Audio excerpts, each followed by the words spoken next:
예, 오늘 이제 칼빈주의 강연, 칼빈주의와 정치 부분, 아마 5번째 시간이 될 것 같은데, 그런가요? 오늘 이 부분들을 한번 생각해 보고자 합니다. 우리가, 이 아브라함 카이퍼는 칼빈주의가 이게 증거되는 곳에서 나타나는 현상과 특별히 이제 프랑스 대혁명과의 이게 비교를 합니다. 그러니까 프랑스 대혁명이 엄청나게 현대의 변화를 가져왔지만 그러나 다른 혁명과는 전혀 다른 모습을 가지고 있다. 예를 들자면 명예혁명이라든지 미국의 독립혁명과는 차이가 있다. 하는 것을 이제 주장을 합니다. 그러니까 프랑스 대혁명은 철저히 국민주권이라고 하는 관점에서 시작되었지만 명예혁명이나 그리고 미국의 독립혁명은 국민주권이 아니라 하나님의 주권 안에 주권을 인정하면서 일으킨 혁명이었다라고 하는 것을 이제 강조합니다. 그래서 하나님의 주권을 온전히 드러내는 점에 있어서 프랑스 혁명과 비교하지 말라라고 하는 학자들의 이제 이야기도 있다라고 하는 거죠. 이렇게 이야기하는 것은 지금 아브라함 카이퍼가 어디서 지금 이 강연을 하고 있냐면 미국에서 강연을 하고 있다는 전제입니다. 그러니까 지금 미국이라고 하는 나라가 어떠한 근거에서 세워졌는지를 이제 아브라함 카이퍼가 지금 이야기하고 있다. 그래서 이 전제가 좀 있어야 된다. 그래서 칼빈주의적인 어떤 그 세계관이 잘 드러난 그런 나라와 그러지 않는 나라의 비교를 하고 있는 것이다라고 하는 거죠. 그렇기 때문에 많은 사람들이 미국 혁명이 루소의 사회계약론이라든지 이것에 영향을 받아서 세워졌다 라고 하는 거에 대하여서 부정하는 거죠. 그러지 않다. 왜냐하면 루소의 사회계약론이라고 하는 건 철저하게 국민주권에 대해서 나왔다고 한다면 그러나 미국의 독립혁명은 그러지 않고 하나님의 주권을 인정하는 혁명이었다라고 이야기하는 것이 바로 아브라함 카이퍼의 이야기인데 그는 해밀턴 이게 독일 역사가 폰 홀츠나 또 해밀턴이 한 말을 이제 인용을 하는데 미국 혁명이 루소의 저술에서 추진력을 빌려왔다고 말하는 것은 순전히 미친 짓일 것이다 라고 이야기하고 있습니다.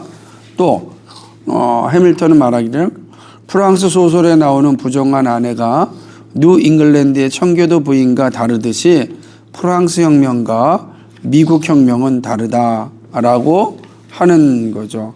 그러니까 프랑스 혁명과 그리고 다른 어떤 미국의 독립운동이라든지 명예혁명 같은 이런 혁명과 본질적으로 다르다는 것을 아주 강조하고 있는 거죠. 왜 그러냐면 프랑스 혁명은 처음부터 끝까지 하나님을 무시하기 때문입니다. 하나님을 반대하죠. 그래서 이들은 하나님도 없고 주인도 없다라고 하는 것을 강조한 것이 프랑스 혁명이었다고 한다면 다른 혁명은 그러지 않고 하나님의 주권을 인정하는 혁명이다라고 하는 거죠. 그래서 주권적 하나님은 폐위시키고 자유의지를 가진 인간이 빈 보좌 위에 올라갔다라고 이야기하는 겁니다. 그래서 프란츠 셰퍼가 말한 데서 당시의 프랑스 대혁명 때 이 성당 프랑스 대혁명에 프랑스는 캐톨릭 국가였으니까 혁명이 일어날 때 그 성당 노트르담 성당에 이 혁명의 이 주체들이 그 혁명 성당으로 들어갈 때 당시의 여배우를 위에 세우고 이제 들어가고 우리에게는 이제 더 이상 하나님도 없고 주인도 없고 우리의 주인은 바로 사람이고 이성이고 자유이고 이걸 이제 강조했던 것처럼 전혀 다른 이제 모습으로 사실은 프랑스 혁명은 진행되었고 그다음에 미국의 경우에는 다르게 진행됐다. 그러니까 아브라함 카이퍼가 에스톤 강좌에서 지금 미국이라고 하는 나라의 이 기반은 좀 다르게 시작됐다라고 하는 것을 역사적인 어떤 그 발언들을 통하여서 이제 이야기하고 있는 것을 보게 되는 겁니다. 그래서 요 108페이지 밑에 보게 되면 여러분 미국의 헌법에 있는 것처럼 하나님으로부터 나오는 주권의 문제는 없다. 이 주권은 하나님이 어떤 조건 아래서 국민 가운데 심어 놓으신 것이다 라고 얘기하는 거죠. 그래서 모든 국가에서 이 주권은 인간의 의지보다 더 깊은 뿌리가 없는 오직 국민에서만 나올 수 있다. 그러므로 이는 국민의 주권이며 무신론과 완벽하게 일치한다 라고 이야기하는 겁니다. 그러니까 만약에 여기서 원래의 주권, 사람의 주권이 강조한다고 한다면 하나님도 없으니까 그 주권이 하나님의 역할을 한다라고 하는 거죠. 하지만 109페이지 올라가면은 미국의 독립 선언문에 뭐라고 되어 있냐면 칼빈주의 영역에서는 무릎은 하나님께 꿇지만 머리는 인간을 대적하여 자랑스럽게 든다라고 하는 이해가 되겠어요? 그러니까 주권에 대해서는 하나님 앞에 무릎을 꿇지만 그러나 사람들에게 무릎 꿇지 않는다라고 하는 거죠. 그러니까 예를 들면 국민주권, 프랑스가 얘기하는 국민주권을 이야기하는 것은 사실은 되게 하나님을 이제 무시하는 그런 선언이다라는 것을 이제 강조하는 것이죠. 그래서 거기 보게 되면 109페이지 보면은 다 재밌습니다. 그 위에서부터 이제 네 번째 줄에 이렇게 얘기 나옵니다. 사람은 지금 아무도 전혀 기억하지 못하지만 오래전 수천 명이 정치적 계약 혹은 그들이 말하는 사회 계약을 체결했다는 우스꽝스러운 혹으로 이런 자기 실추를 겉만 번지르하게 꾸미며 동료 사람 앞에 굽신거린다. 무슨 말이냐면 사회 계약은 서로의 인간과 인간 사이의 계약을 맺었기 때문에 그리고 그 사람 앞에 그 계약에 따라서 내가 무릎을 꿇는 거예요. 그 얘기를 하는 거예요. 우리가 지금 누군가에 의하여서 다른 사람의 다스림을 받는 건 서로 계약을 했기 때문에 내가 거기에 무릎을 꿇는 거다 이렇게 생각하는 거예요. 근데 칼빈주의는 그것이 아니고 우리는 하나님의 주권 안에 있고 하나님의 말씀에 순종하는 거다. 하나님의 말씀에 순종하여 하나님이 정하신 그 제도 안에 우리가 무릎을 꿇는 거지 사람에게 무릎을 꿇는 게 아니다. 이걸 이제 강조하는 겁니다. 그러니까 좀 다르죠, 차원이. 그러니까 프랑스 혁명이 철저하게 사람의 주권과 어떤 권력을 이야기했다고 한다면 칼빈주의적인 세계관에서 나온 뭐 명예혁명이라든지 혹은 이 지금 미국의 독립혁명은 그런 개념이 아니고 하나님께 무릎 꿇고 하나님이 정하신 질서에 우리가 순종하는 거다. 그러니까 전혀 개념이 다르다 이렇게 이야기하는 것입니다. 그러니까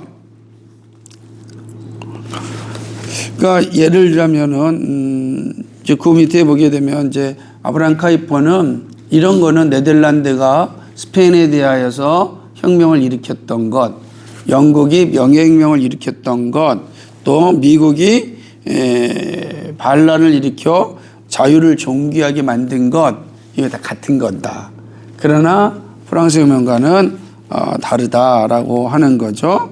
그러니까 오히려 이 프랑스 혁명은 오히려 이게 국가 전능이라는 쇠사슬로 자유를 구속하고 만 건 아니겠는가라고 이제 이야기를 그들이 자유를 요구했지만 계약을 통하여서 국가의 기능을 선물해 줬으니 이게 오히려 이게 자유가 국가의 절대성을 프랑스 혁명이 가져다 준 건 아니겠는가 이렇게 지금 아브라함 카이퍼가 이야기하고 있다라고 볼 수가 있는 거죠.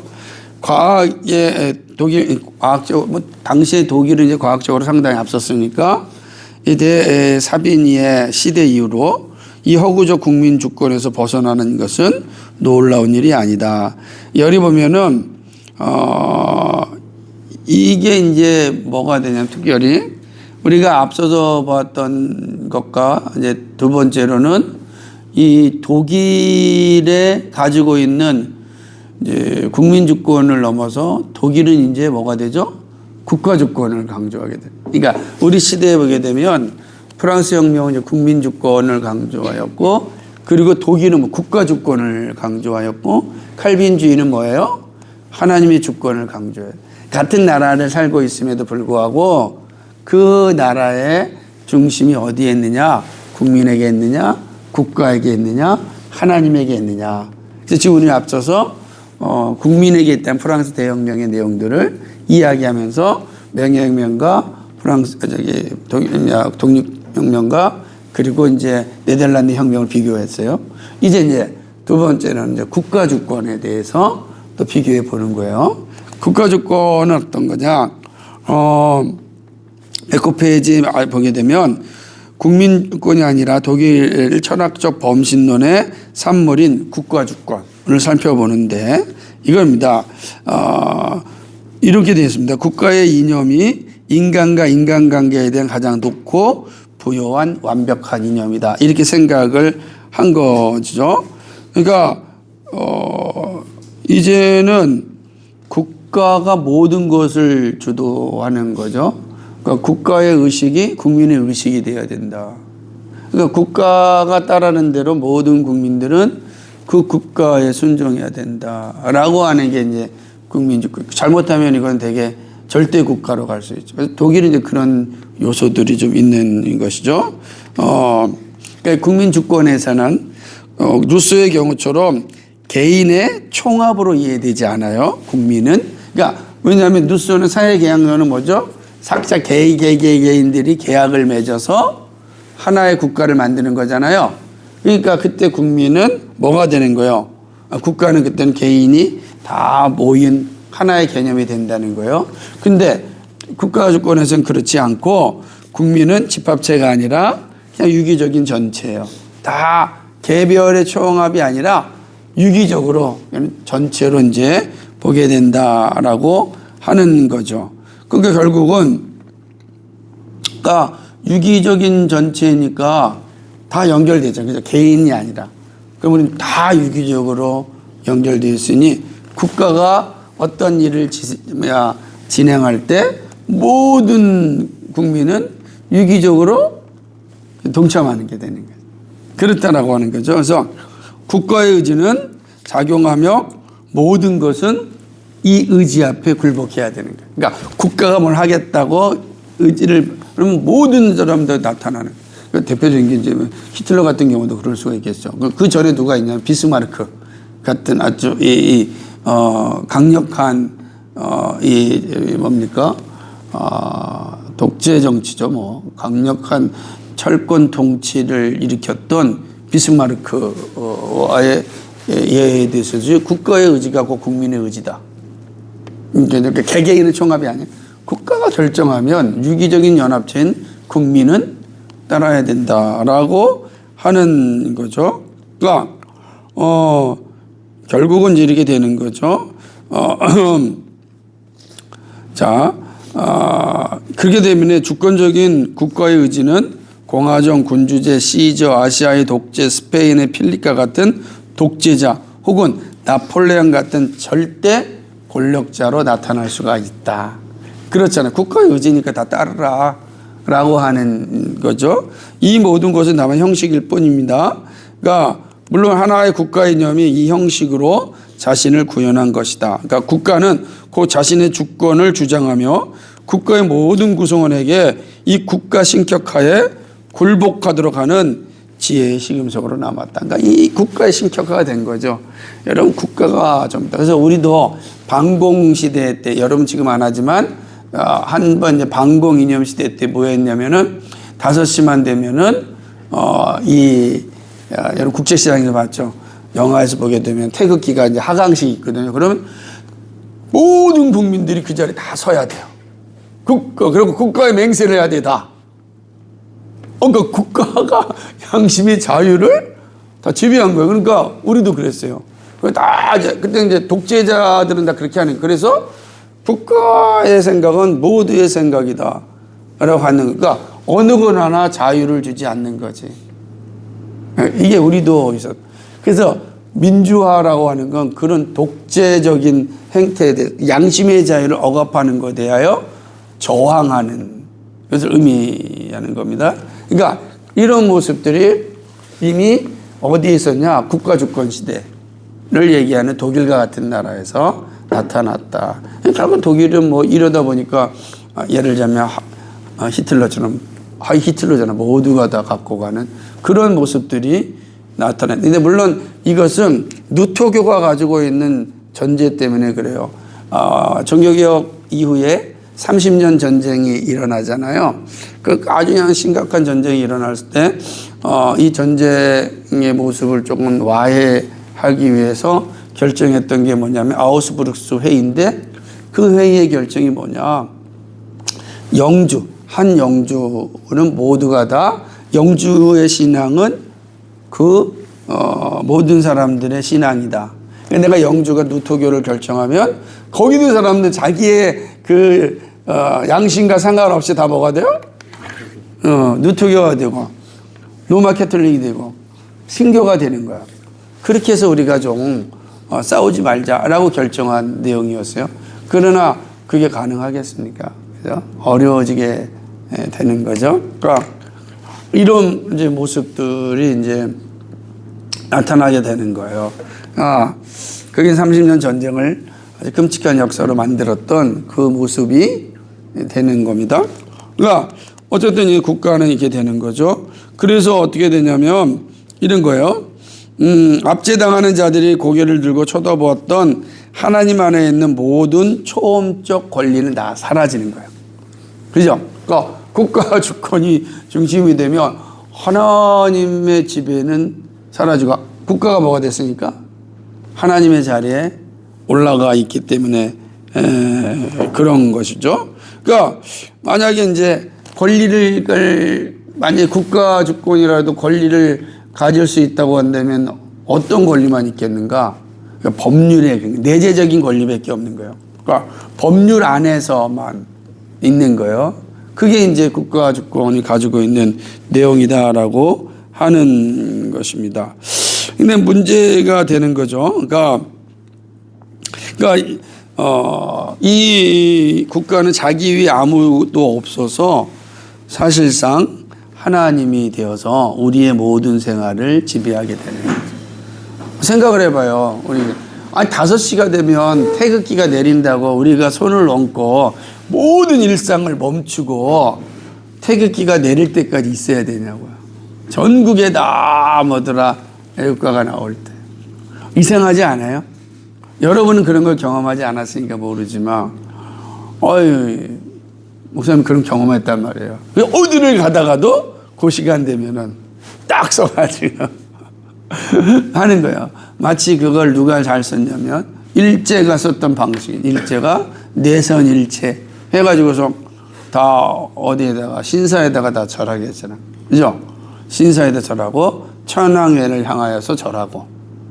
그래서 우리는 하나가 된다. 천황을 향하여 절하고 그 다음 신사에 절. 그 모습이 그대로 박정희 정권 시대 때 와서는 태극기가 내릴 때 색깔이 달라질 뿐이에요. 우리는 절. 그러니까 이런 게 그러니까 뭐냐면 되게 국가 주권이 어떤 신이 돼버리면 이렇게 이제 개인의 양심이라고 하는 건 사실은 이제 될 수가 없는 거죠. 이런 모습이 있었다라고 하는 거죠.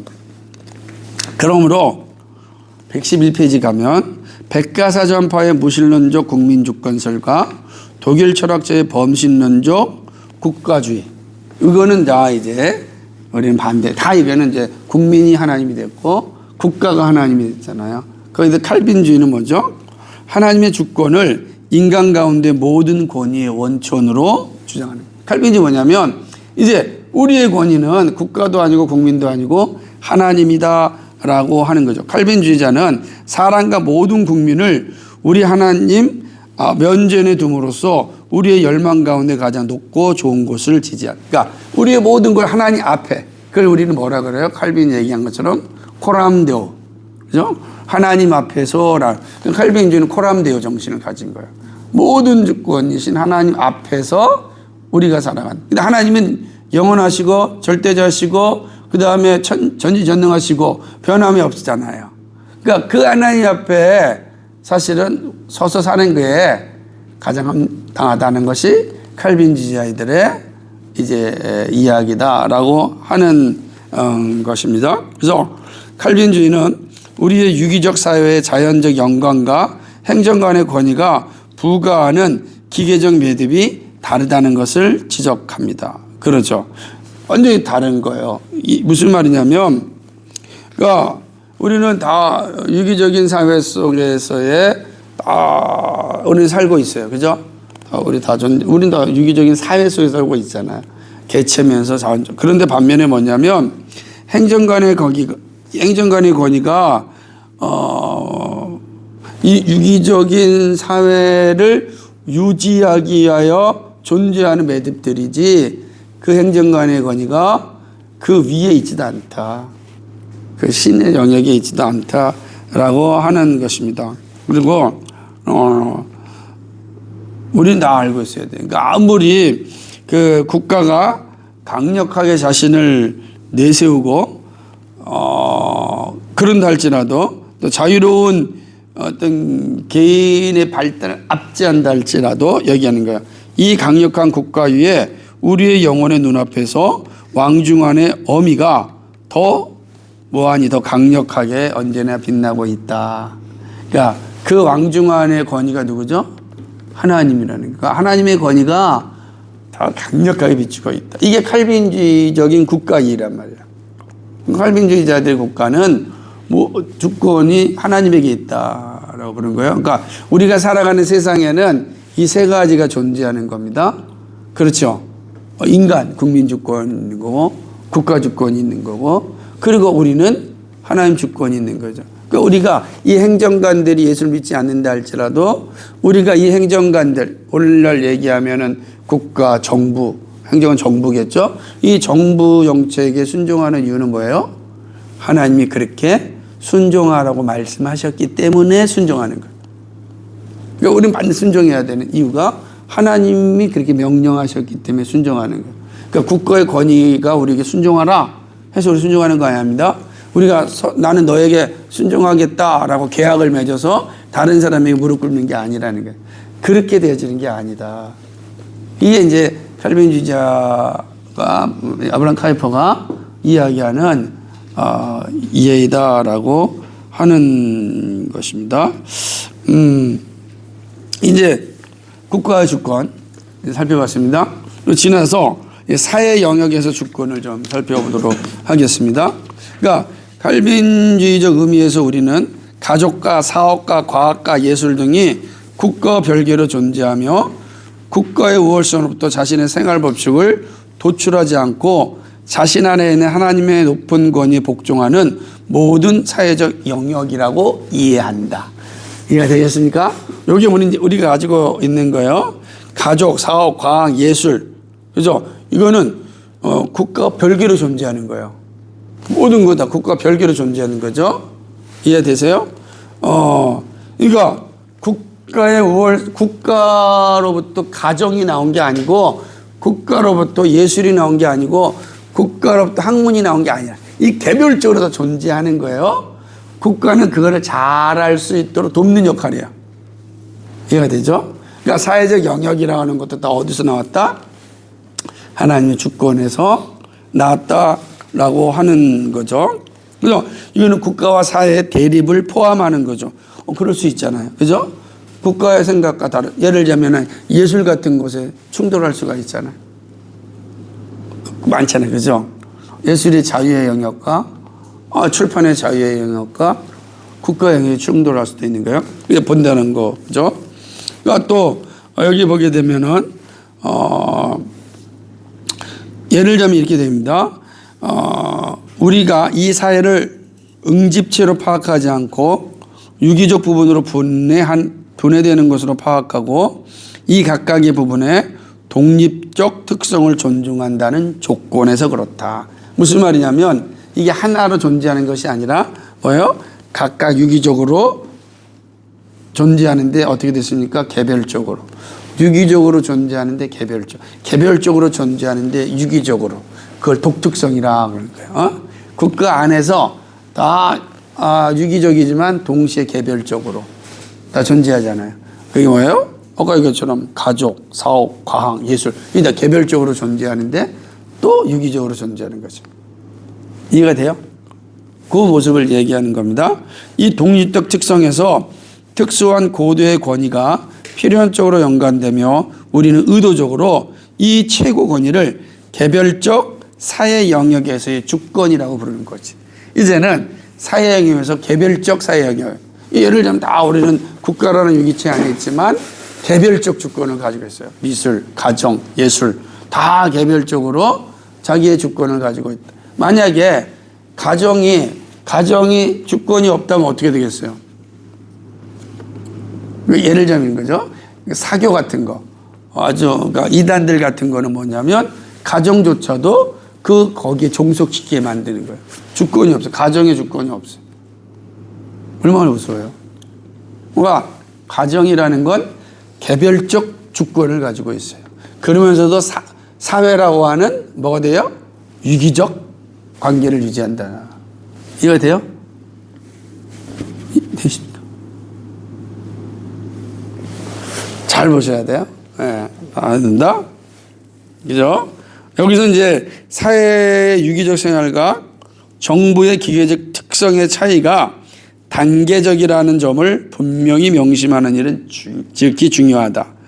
요거 읽어볼게요. 가실까 시작. 사람들 가운데서 창조에서 곧바로 발생하는 것은 무엇이든지 자신의 발달을 위하여 모든 자료를 인간 본성 자체에 소유한.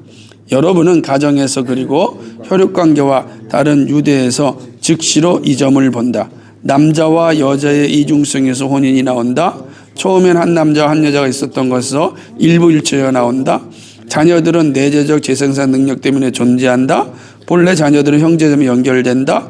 그리고 이 아이들이 여러 차례 당연히 다시 혼인할 때 이 모든 연관은 전체 가정생활을 지배하는 혈육관계와 다른 유대에서 발생. 이렇게 된다는 거지. 계속하는 거예요. 그러니까 사회적인 유기적인 생활 관계는 이렇게 부부에서 가족으로 그다음에 친척으로 혈연 관계로 되는 거지. 이거 유기적인 거지. 이 기계적으로 되는 게 아니잖아. 그죠? 우리가 다 유기적으로 결혼해서 나타나는. 그런데 문제는 뭐냐면 여기 기계적인 게 하나도 없어요. 기계적인 게 없는 거예요. 그러나 다 자발적이란 말이에요. 다 자발적으로 일어나는 거죠. 그런데 이제 참으로 여기서 죄가 들어와요. 혼란을 일으키는 영향력을 발휘하며 복으로 의도되었던 많은 것을 저주로 왜곡해. 다 복인데, 가정이 복인데 죄가 들어와서 가정이 깨어지는 그런 이제 저주가 되기도 하죠. 그러나 죄의 이런 치명적인 능력은 일반 은혜에 의하여 저지되었다. 그죠? 일반 은혜 뭐요? 정부, 법 이런 거요. 그러니까 죄가 들어와서 가정이 깨어지는 거를 뭐가? 일반 은혜가 보호해 주는 거예요. 그거 봅시다. 그래서 예를 들면 자유연애는 가장 거룩한 유대를 해체하려고 하고 축접제도는 그 유대를 추하게 만들려고 할 것이다.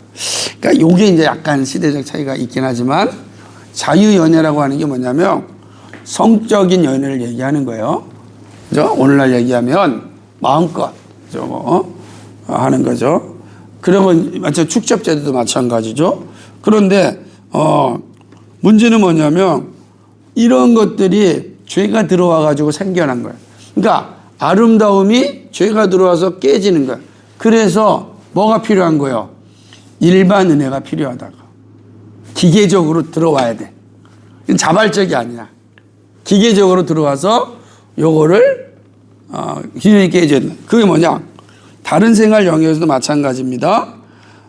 우리 주변의 자연은 죄 때문에 낙원의 영광을 상실했을 것이며, 그렇죠. 이 모든 것들이 다 죄로 인하여 나타나는 거죠. 그럼에도 불구하고 사람의 제일 되는 건 뭐냐면, 첫 번째 우리 문화 명령에 따라서 자연을 다스리는 거예요. 다스리는 거죠. 다 그렇게 되어져 있습니다. 그러니까 죄가 일반 은혜에 의하여 저지당하긴 하지만 낙원을 잃은 다음에 생기고 다시금 영광의 나라가 임하는 것과 아울러 사라지게 될 몇 가지 삶의 표현에 변화를 일으켰다는 것을 인정할 때 우리는 이 표현의 근본적 특성이 처음과 마찬가지로 남는다고 여전히 주장한다. 무슨 말이냐면, 자 보세요. 죄가 들어와서 축적제도를 막아줬어요. 그죠? 그래서 이게 저지를 당하긴 하였습니다. 그러나 그 떠나서 자연도 마찬가지예요. 자연이 훼손됐어요. 그래서 우리가 들어와서 자연을 훼손은 안 된다. 우리처럼 뭘 하는 거예요? 뭡니까? 이게 분리배출하자라고 해가지고 강제적으로 해가지고서 자연을 좀 막았어요. 근데 이건 언제 들어온 거예요? 타락한 이후에 들어왔잖아요. 타락한 이후에 들어와서 강제적으로 기계적으로 행하였지만 그러나 본래적으로 뭐예요? 우리 안에 뭐가 있는 거예요? 자연을 다스리라 라고 하는 본래적 사명은 여전히 남아있다 라고 하는, 그러니까 기계적으로 일반 은혜에 이루어진다 할지라도 그러나 우리 안에 본래적으로 이 사명은 남아있다라고 하는 거죠.